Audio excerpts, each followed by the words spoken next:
San Antonio's Voice tonight. Some great news for most all of us and what we may be seeing a lot in the news in the next few months. First, about that great news, it's about gas prices. Check this out.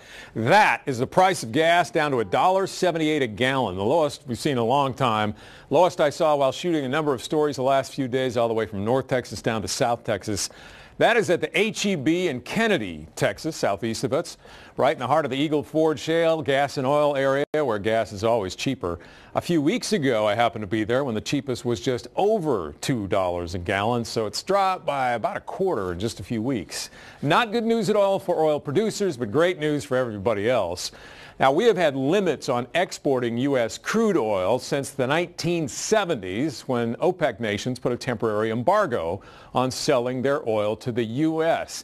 Back then, we didn't produce that much oil in the U.S. compared to the rest of the world, but now with that new technology and more spots like Eagle Ford, American oil production has jumped 60% in just the last few years. So it brings us to what's about to be in the news a lot more right now, a huge push to lift that ban on crude oil exports from the U.S. Lifting the U.S. ban on crude oil exports would help level the playing field, giving Americans the opportunity to fairly compete. Call Congress. Tell them if Iran can export oil, the U.S. should too. Now, you notice right there that it's San Antonio Congressman Joaquin Castro, and his phone number highlighted in a new ad is by the Producers for American Crude Oil Exports, part of a huge campaign because there are going to be some votes coming up in Congress about the oil export ban. While most Democrats are against ending that ban, Castro had also pushed the administration to agree to a crude oil swap with Mexico a few months ago because Mexico's refineries are better at producing or refining some of the kind of oil that we produce and vice versa. Now, those who want this ban lifted say it'll bring hundreds of thousands of new jobs to this country.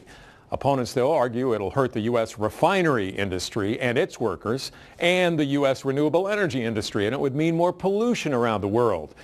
That's because refineries everywhere else produce more pollution than American refiners. Now, whatever you think of this hashtag Lift the Ban campaign, it is about to be a big thing in Congress and a bigger part of the presidential campaigns because even without Congress approving the ban to be lifted, any president can allow exceptions to it. So what do you think? Should Congress lift the ban on crude oil exports?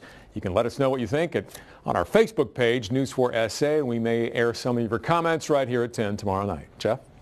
All right, well, Beamer, I don't know how I feel about lifting the ban, but I do know 178 sounds good to me.